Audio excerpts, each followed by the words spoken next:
ये है दुनिया से विलुप्त हो चुके कुछ ऐसे जानवरों की खतरनाक आवाज जो दूसरे जानवरों की रोंगटे खड़े कर देती थी। सबसे पहले वेलोसिरैप्टर।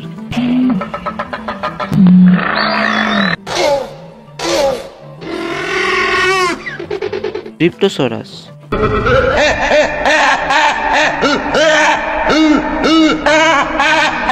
टीरेक्स।